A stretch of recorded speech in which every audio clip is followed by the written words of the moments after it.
Glory to God. ukushaka Imana So the more you pray, ikuzuza He fills. yarangiza igasesekara And it begins to run over. He begins to run over. ibi bizagera ku bawe This will come to your generations. byasesekaye bigera ku mugabo wawe When it runs over, it comes to your wife, to your children, to your husband, to the nation, to the nations, to nations of the world. It runs and fills and runs over. He fills my cup until it runs over. Hallelujah. He is in the business of filling until it runs over.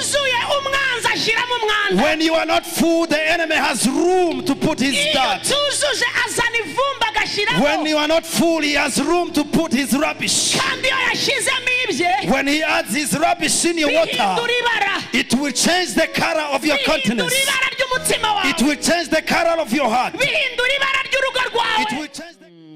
Luka igice ni cyambere iki cyumweru cyose twari turi muri Luka igice cyambere. Luke chapter 1, it's been the theme of the entire week. Tumaze icyumweru cyose turi muri Luka igice cyambere. We've been traveling through Luke chapter 1 throughout the week. Twagiye.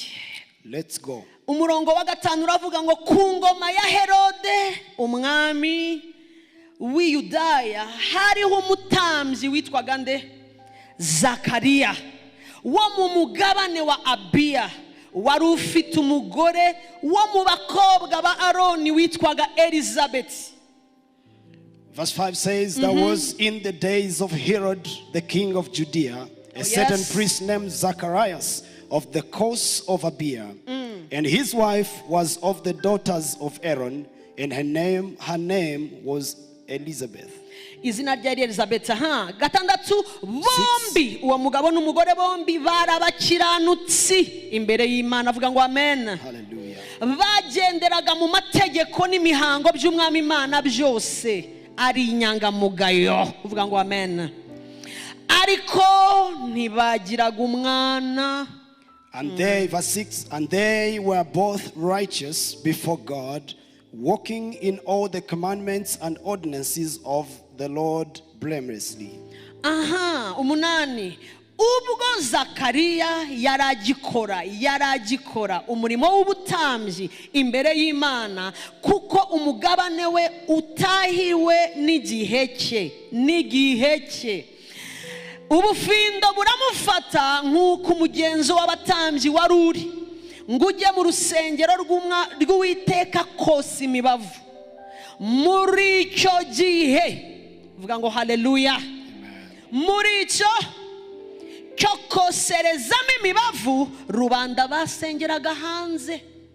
Maze marayika w'umwami Imana aramubonekera vuga ngo umbonekere uyu mugoroba. Aramubonekera ahagaze iburyo bw'igicaniro cy'imibavu. Zakariya amubonye arikanga agira ubwoba. Ariko marayika aramubwira ati witinya Zakariya. Kuko ibyo wasabye byumviswe. And they had no child because that Elizabeth was barren, and they both were now well stricken in years. And it came to pass that while he executed the priest's office before God in the order of his course, according to the custom of the priest's office, his lot was to burn incense when he went into the temple of the Lord. And the whole multitude of the people were praying without at the time of incense.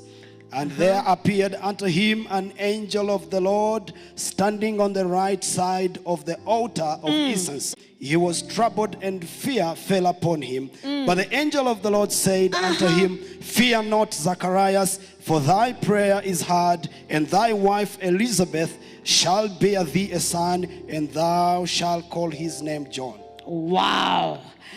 Marayika aramubwira ati witinya Zakariya kuko ibyo wasabye byagize gute byumviswe. So dufite Imana yumva ibyo twasabye. We have a God that hears what we ask of him. Umugore wawe Elizabeth azakubyarira umuhungu uzamwite Yohana.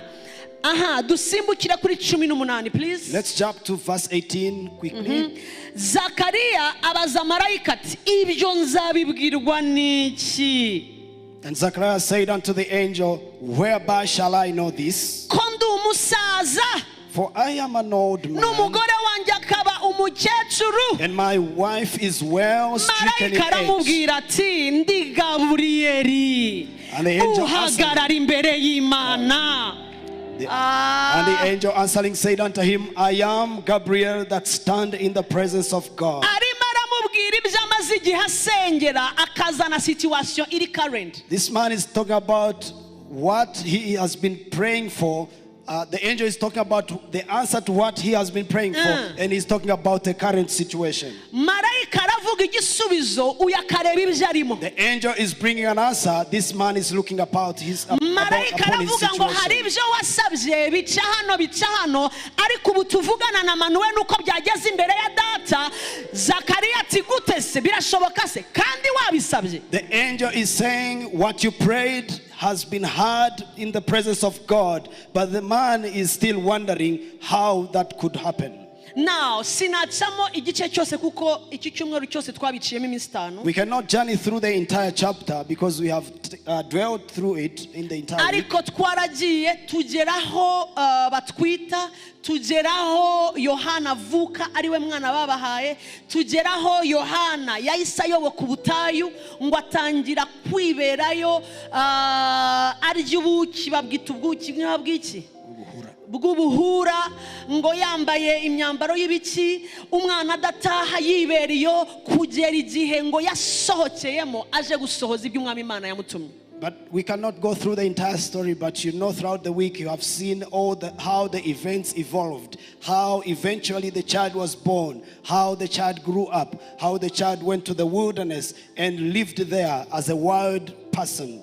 Twagiye Zaburi 23 ihute muri Zaburi Let's jump 23. Psalm 23. Jesus. Glory to God. Uyu ni umugoroba wawe. This is your evening, my Uyu ni sister, my umugoroba brother. wanje. This is my evening Naje ndi chargé. because I've come charged, Naje niteguye. come ready, prepared. Naje nasubirayo uko I'm not going back the same again. Naje mfite igikombe kiri empty I have kigomba come with an gusubirayo empty cyuzuye. cup that has to go back filled. Naje mbwira Imana ngo ntabwo umenyerwa uyu munsi ungirira ubuntu. I kept saying, God, we cannot fathom you. We have to receive more grace Sinzi ko tonight. hari undi dufatanyije. I don't know if I have a similar testimony. Naje in the mvuga ngo congregation. ukugenderera abandi uramenye I kept saying, ntunceho. oh, even as you visit my neighbors, don't pass me by. Naje kandi ubwo ndababwiza ukuri naje ariko nsenga mu This mutima has wanjye. been my prayer on my way here. Kimwe mu bibazo bihari bikomeye by'ingutu mudashobora kumva ni ibibazo by'umwuka.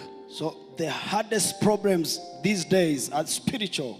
Ni ibibazo by'abantu bamaranye igihe bamaze igihe mu bintu bakabimenyera, bakamenyera agakiza, bakamenyera ibintu byose. Buriya abo bantu bari very dangerous. Iyo ugeze ahantu umenyera ibintu, buriya uba ugeze ahantu uba ugeze ahantu hari indi muka, I tell you. The most dangerous situation you can find yourself in is when you find that you understand everything about God.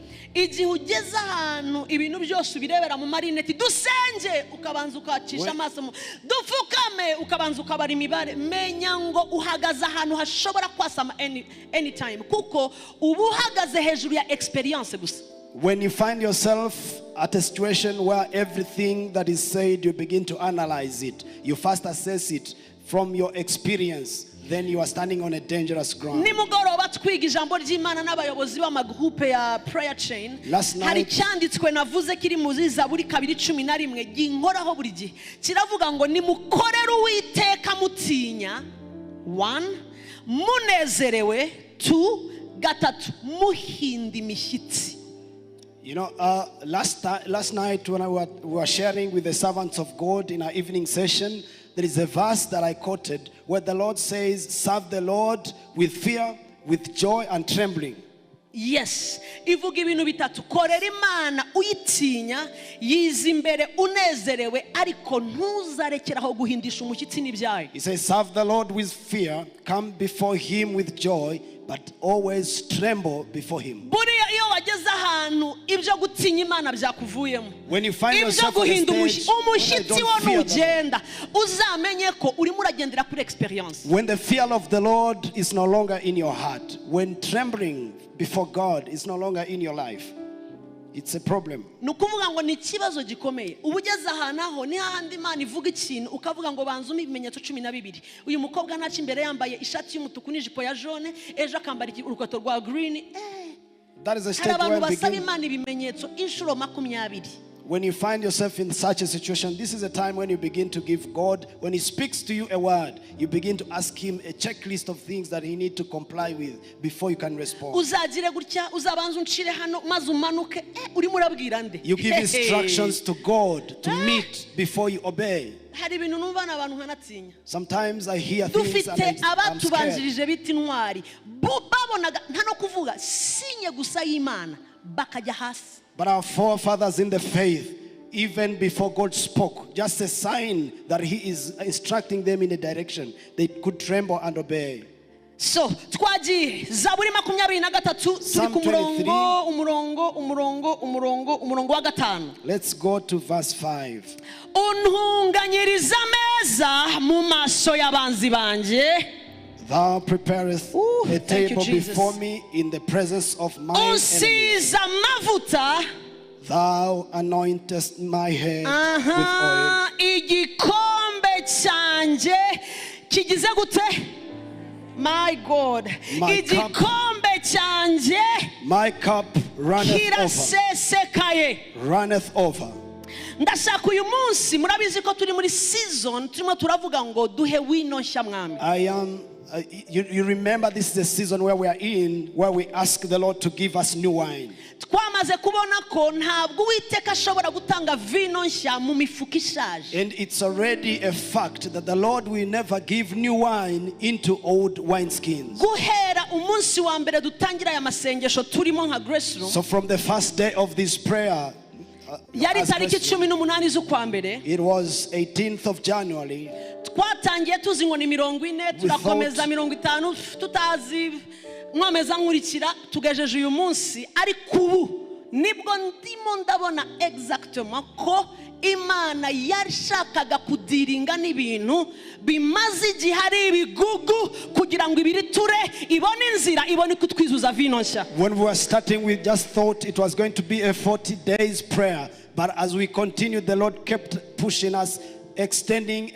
But right now, it's when I realized what exactly the Lord wanted to do. He wanted to destroy a number of things in our lives. Uyu munsi urabona ko imifuka irimo irahinduka. For tonight, we can see that our vessels have changed. Diringa n'ibintu irimo irarebana n'ibintu by'ibigugu byamaze guhinduka fondation twari duhagazeho twibaza ngo nibyo iri muri gahunda yo kuritura buri fondation yose itashyizweho n'Imana. For God is in a business of destroying all foundations that have been built, where we built our lives that are not right, and He's destroying them to build new foundations.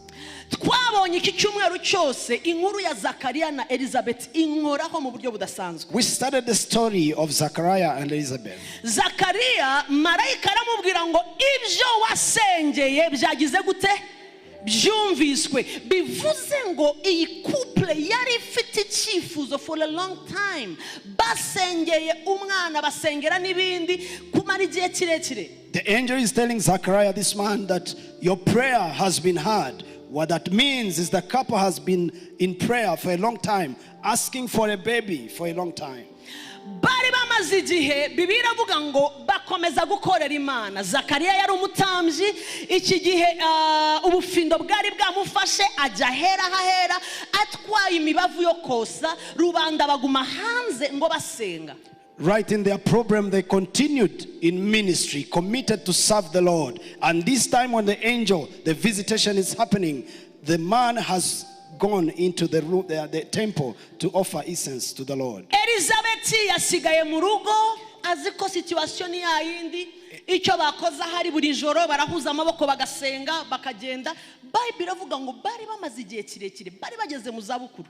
Elizabeth, maybe she was still at home, business as usual. Maybe before the man left to do the ministry of the priesthood. Maybe they held hands and prayed for their need as usual, knowing this is their normal prayer they are making to the Lord. But the Bible says when he was in the holiest of holies, right at the place of offering of incense, serving to the Lord, see where the response came to him from.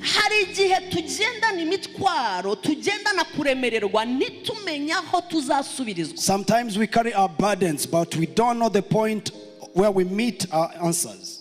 Imana yashyizeho niko yabishatse niko yabihisemo yahisemo ko ikiremwa muntu cyose aho kiva kikagera mubiciye mu gusenga biciye mu gupfukama no gukomeza kuzamura amajwi yawe hejuru mubwira Imana ibyo twifuza yahisemo nk'Imana ko aho nihizahurira n'umuntu aho nihizamusubiriza. God in his great wisdom designed it that man will always meet their answers in the prayer, in the place of prayer. That's how he designed it.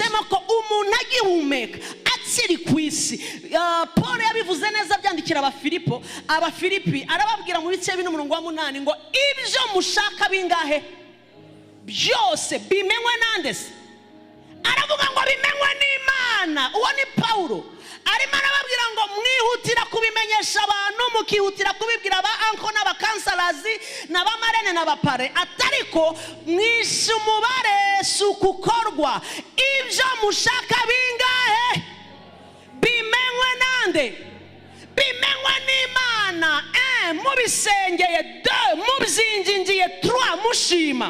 The Lord has designed it in such a way that as long as you still have breath in your nostrils, you will receive your answers through the place of prayer. Paul said it well. Let all your needs, your requests be known unto God in prayer, in supplication, with thanksgiving. I remember when the Lord spoke to me about grace room. I knew it well. I knew that the speciality, number one, will be prayer and seeking the presence of God, pushing the church back to the place of prayer. Even before I knew the vision clearly. Ndamubwira ko numva dukeneye umwanya wo gusenga gusa arambwira ati fata ku wa mbere ubwo muri church ya Jubilee tuyoboye ati fata buri wa mbere murabyibuka ba Violene barazaga every Monday noneho ati ukora uko nguko byumva. I remember talking to my husband, my pastor, when we were still at the stage of starting the ministry. We had no clarity, and I heard that we need to pray. When I talked to my pastor, he said, take a day dedicated to prayer, seeking the Lord.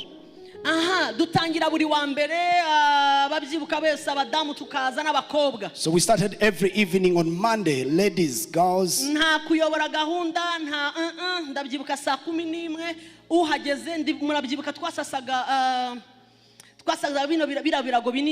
you remember there was no any other program. Everyone that comes to that room from 5 p.m., it was just prayer. Tubwira n'abantu bagenda batugurira amatapi tugenda twongeramo kugira ngo twese tuza abagore n'abakobwa dukuramo inkweto nuko n'uruba bitaraba clear neza tukaza nta kindi kintu twakoraga kuri Jubilee tugasenga. We could come, take our shoes off, begin to pray. Nothing, no other business. So as we continue to pray, the frequency began to be clear. Because I wasn't getting it so well.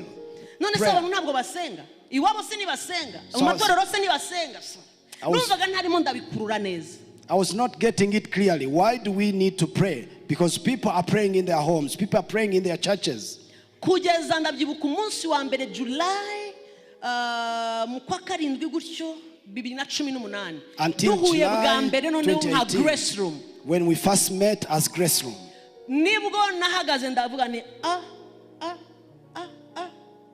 I tell you yari sale ntoya abahazi hariya mu Giporoso kuri Anglican hari sale iri hepfo ntoya tufata umwanya ndabwira ni let's pray habe na nibyuma byari bihari rwose numvaga ari icyo tuje gukora noke twatangiye rwose grace room tumaze kulauncinga byararangiye ni okay let's pray nibwo natangiye nkumva inyuma undadi ntangira gukanura hariya mbona umuntu ashize umutwe uriya we yarankuyeho umutwe hasi wari wabona umuntu ushyira umutwe hasi amaguru akajya hejuru naho wafashe So, nahise mwani katika jina la Yesu bwari ubwa mbere.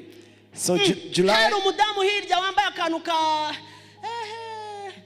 uniforme ya Rwanda ya agakuramo ndavuga ni yari ari imiga sasa ati ndavuga ni fire. Tukomeza gusenga hariya nkabona pru hariya ni pru nkasohoka hanze nkamagara umugabo wanjye ni rero uko bimeze umutwe wageze hasi amaguru ari hejuru ni babigenza gute. I tell you niyo wambwiraga ntabyo narinzi akambwa ati iyo ni deliverance hita usanga umuntu irukana nirukane gute ati fire umuriro okay kuri telefone hanze nkagaruka nkasubirayo ni noneho ubwo barimo bararuka ati uruka fire ni sawa kuri telefone ntabwo narimbizi ariko Imana yarizi ikirimo iratangira yarebagaho ntabasha kureba. So I remember when we started in July 2018, just a small session of prayer every evening, coming together and praying. And then after the launch of Grace Room Ministries that evening in Remera, when people began to come, we just said no, business as usual. We are praying. When we started praying, people began to manifest. People began to vomit. Demons began to come out of people, and I had no clue what was happening. I had to seek to find consultation with my husband. What do I do next? Itsinda ryaho natangariye cyane nari muri bus njya mu mujyi noneho ndimo ndavayo nari nicaranye n'umuntu turi bane nyine abanza kwidirishya nkakurikiraho nabandi babiri. Another time we are traveling, we are just in a bus, no more traveling with people. Urumva muri bus ntabwo abantu muziranye. So you don't know these people in the bus, you are sitting, it's a public transport. Everyone is in their own business. Nagomba kuviramo so natibe so turaza tugeze Rwandex ndabyibuka turimo turaza nkareba hanze niririmbira. So sinzi ukuntu nakwiye muri baga yanjye Bibiliya ntangira gusoma nkorwaho n'icyanditswe ndahumiriza ndije ubwo nyine buri mwese ari mubye. So we are traveling from town. We are traveling from town. I'm just in my own business. Everyone is doing their own business. I was meditating. I pulled out the Bible. I read the verse. I was so touched. I began to close my eyes and pray. Icyanditswe kinkoraho ndatangira ni amen amen. I was touched. I was touched by that scripture. Ndirimbira mu mutima ni muri bisi ntiwaririmba cyane. I'm worshiping in my heart. ndafashwa ndazamukamo imbere ntangira gusenga ni oh hallelujah. Nk'umuntu nyine ntegereje kugera. Just the normal way of Christian. You know? Ngere ku cyapa mvemo. Ready to get to my stage and come out of the bus. So the person next to me, while in that moment of meditating, began to manifest. Began to manifest. So I thought maybe, I'm not minding that person. He's just manifesting. I don't know what they are doing. So I push a little. I'm just focusing on worship.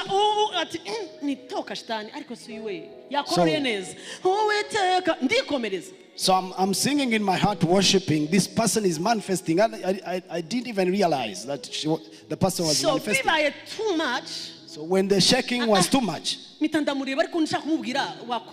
so I turned to the person thinking, why are you coughing? I didn't know what was happening.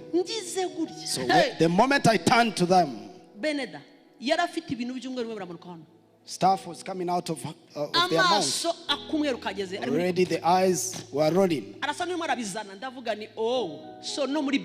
So I say, oh, even in the bus, the spirit works. I turned on the, I hit on the belly. Fire in the name of Jesus in the public transport. So other passengers cried, say, stop, stop. Something is happening in the bus. So, driver, stop, stop. The woman is killing someone here in the bus. They thought maybe I have done something to that person. Oh, eventually this woman, this person had epilepsy. So the person was epileptic. So the Lord brought that person close to me. bus urumva ukuntu yayisimera. So you can imagine the chaos in the bus. Uyu mugore mana mukora iki kumukubita ni nagwa. Why are you hitting the person? So they parked the bus. He said, I'm not beating the person, I'm praying. So someone in the bus knew me, say, oh, she's a pastor. So they were asking, why don't we take the person to the hospital? I said, these are demons. So my friend, you want to see the driver opening? People were running out of the bus. Men running.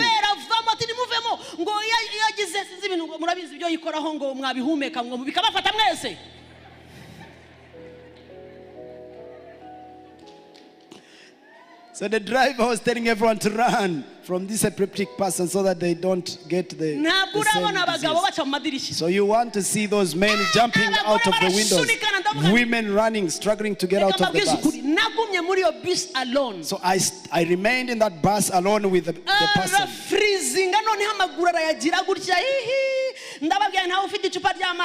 So he gave me water. I prayed for that water. I said, fire in the name of Jesus. So the person started manifesting. People ran away from us.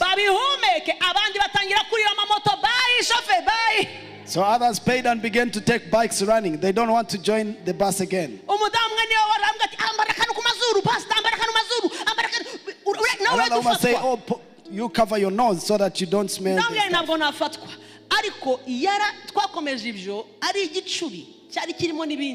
So the epileptic person had demons. Manifested the demons. So after a few minutes, the person was delivered. After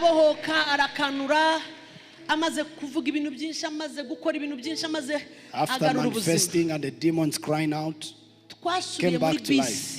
We went back. Those who are sitting next to me, they had gone far, far from us. They didn't want to come anywhere closer. Others had taken the bikes and left us. So aho niho natangiye kumenya ko Imana igombe kubiri muri business yo kugarura ubwako bwayo mu mwanya wo gusenga kuko ishaka kubohora ubwoko bwayo. That's when I began to realize that God is pushing us to pray so that he delivers his people. Reka mbabwize ukuri umugambi w'Imana uratangaje. Utangira utazaho ibintu bigana. Utangira ureba hano hafi kumbe Imana ikomeza igenda. Uyu ni umwaka wa gatatu muri 5 nituzaho bijya muri 10 icyo tuzi ni kimwe. Abari bicaye it is very, very hard for you to know and comprehend in the entirety the plan and the purposes of God. What we know that is it evolves from one level to another. We don't know what will happen in the 5 years. We are celebrating 3 years, but we don't know what we to expect in the 5 years to come. But the Lord is at work. Church of God.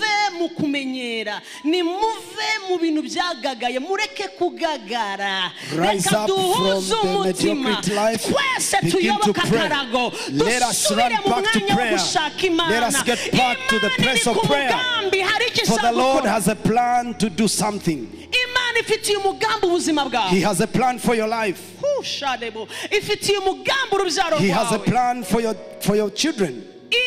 Isanga uburyo tujya mu guterana muri church ukicara gusa ugataha nibihagije ukeneye ahantu bita ku gicaniro muri buki by'Imana yatubwiye hariya aha ni ku gicaniro aho imboye zizabahokera aho imitsima izakirira aho ingo zizongera zikubakira aho tuzabonera ukubyutswa nanone mu mitima yacu. That traditional business of just going to church, you go back home is no more. The Lord wants us to charge the prayer because that's where our deliverance is coming from. What happened to Zachariah and Elizabeth? They did not know that in prayer the Lord had an angel in heaven who was carrying their prayer as incense before God. Became a sweet smelling savor in the presence of God. They did not know that in the time of their prayers answered was come. Oh, that time comes, my brother. I say the time for prayers to be answered comes. marayika akavuga Oh, ngo it happens the Madam, angel of God comes Madam, and say, oh woman, ibyo umaze igihe uririra what you have cried for a long time byumviswe n'iri has hejuru. been heard by the Most High.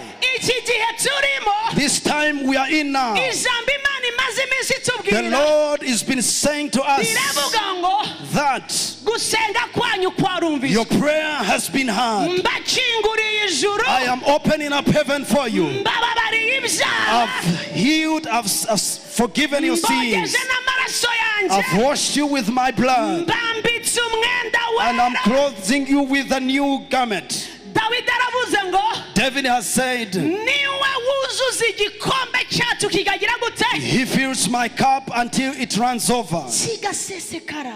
It runneth over. Dore nk'iri cupa ubu Look ushobora at this kuvuga- bottle. ushobora kuvuga ngo riruzuye, You may think it is full. riruzuye It is full, ariko ntabwo ari, but it is not running over. ntabwo risesekaye. It's not running over. There is still room. haracyariho akandi kantu, There is still room in this bottle. karacyahari ndakareba. You can see it, right? Aruzuye The water is full, yes, ariko ntabwo agize but it is gute. not running over. Ubu mfunguye But if we open it nkafata ariya nkasukamo, and we pour into the more aratangira agire water, gute, the bottle will be full aratangira asesekara. and run over. Umugambi w'Imana So the plan of God si uko icupa ryawe rigera hano hasi, is not that your bottle be half full. ntabwo ishaka ko bicyagata, It is not that it goes to halfway. ntabwo ishaka ko bigera hano, He doesn't want it to be at this level. nta nubwo ishaka ko bigera hano bigera. It's not even to this level of full. Iri muri gahunda He is in a plan, in a business yo gufungura irindi of cupa, opening more room kuko irarifite mu ijuru. because he has more supply in heaven. Glory to God. Uko ushaka Imana, So the more you pray, ikuzuza, he feels yarangiza and it igasesekara. begins to run over. He begins to run Ibi over. bizagera ku bawe, This will come to your generations. byasesekaye bigera ku mugabo wawe, When ku it mugore runs wawe, over, ku it bana comes to your bawe, wife, to your bigera ku children, to your gihugu, husband, to bigera the mu nation, ntara, to the nations, bigera ku mahanga, to nations of the bigenda world. bikuzura, It runs and fills bigasesekara, and runs yuzuza over. igikombe cyanjye, He fills my cup bigasesekara. until it runs over. Hallelujah. Iri muri gahunda yo kuzuza He is in the bigasesekara. business of filling until it runs Iyo over. utuzuye umwanzi ashyiramo umwanda, When you are not full, the enemy has room to put his iyo dirt. utuzuje azana ivumbi agashyiramo, When you are not full, he has room to put his rubbish. kandi iyo yashyizemo ibye When he adds his rubbish in your water, bihindura ibara, it will change the color of your bihindura countenance. ibara ry'umutima wawe, It will change the color of your heart. bihindura ibara ry'urugo It rwawe, will change the color of your family. bihindura ibara ry'abana bawe, It changes the color of your children. bihindura ibara ry'igihugu. It will change the color of your nation. Ariko iyo wemereye umwami But when you akuzuza, allow the Lord to pour it nyuzuza out, nyuzuza fill me, nyuzuza, fill me, fill me, oh God. Fill me, oh God, until I run over. iyo umwanzi aje When the enemy comes, arashyira hese, he has no room. arashyira He hese, has no room. arahashaka He akabura, will search for something in you. yagaruka ngo asange ko When he comes byacagase, again to find if there is more space, agasangura imbere y'Imana, he finds you in the presence of God. umwami arimo For the aruzuza. Lord is pouring again. Ongera ukingura umutima Open your wawe, heart once again, my sister. wemerera Imana Allow yuzuze, the Lord to fill you. Allow the Lord to fill your cup again. Umwuka w'Imana niwe Let the ushobora Holy kuzuza. Spirit fill us again. Haguruka mu izina Rise rya up Yesu. on your feet. Hano hari ba Zakariya, There are Zacharias in this room. hano hari ba There are Elizabeth. Elizabeth in this room. Marayika yaramusanze The aravuga angel has come to him and said, kuko ari nta jambo Imana ivuga for nothing the Lord says, ngo rihere. and will never come to pass. Umva mbabwire, Let me tell you, iminota mike dusigaje hano, the few minutes that we have here, ikintu cyose cyari cyarinjiye whatever that had come kitavuye ku Mana that wasn't from God, kigiye gusohoka. it is going to come out of your life. Narivuze ngo kigiye I gusohoka say it is coming out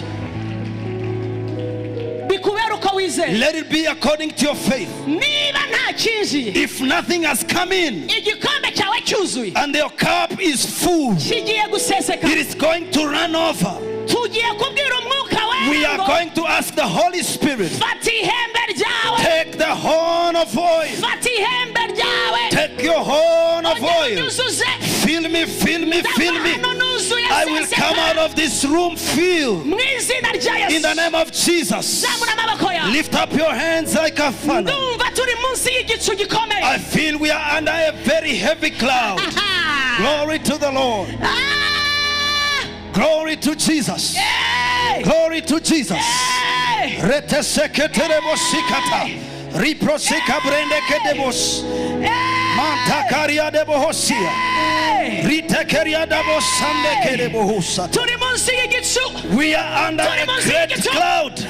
Ndabona ingabo z'abamarayika mu I can nguni enye. see the forces of angels. Ingabo z'abamarayika ziri mu nguni A enye. force of angel in the four corners of the house. Babajwe n'abantu barimo barareberera. Oh, I am pitying you, my brother, who is just spectating. Humiriza amaso yawe uzamura Close amaboko your yawe. eyes, lift up your hands. Abari hejuru utagira ikikurangaza. Oh, people in the overflow, lift up your Abadukurikiye hands. online. Those following us online, Umwami Imana gusanga aho wicaye. the Lord find you where you are. Umwami Imana asanga abawe aho bari. Let the Lord find your people where Turi they munsi are. y'igicu gikomeye For we are cy'umwami. under the cloud of the Most High. Turi munsi We are under the shadow of the Almighty. Glory to Jesus. Turi munsi y'igicu gikomeye We are cy'ijuru. under the clouds of heaven. Turi munsi y'igicu. We are under the Uri shadow. munsi y'igicu. You are under the shadow of Uri the Holy munsi One. y'igicu. Under the shadow of the Uri Lord. munsi y'igicu. Under the shadow of God. Uri munsi y'igicu. You are under the cloud of the Holy of Israel. Don't spectate. Igicu cyo kubohora. This is the cloud of deliverance. Bwira umwuka w'Imana kuzuza. Ask the Holy Spirit to fill you. Asohore. To push out. Asohore. To push out. Asohore. To push out. Asohore. To push out. Asohore. Push out Ikintu cyose atinjije muri wowe. everything that did not come by him. Abari online zamura ijwi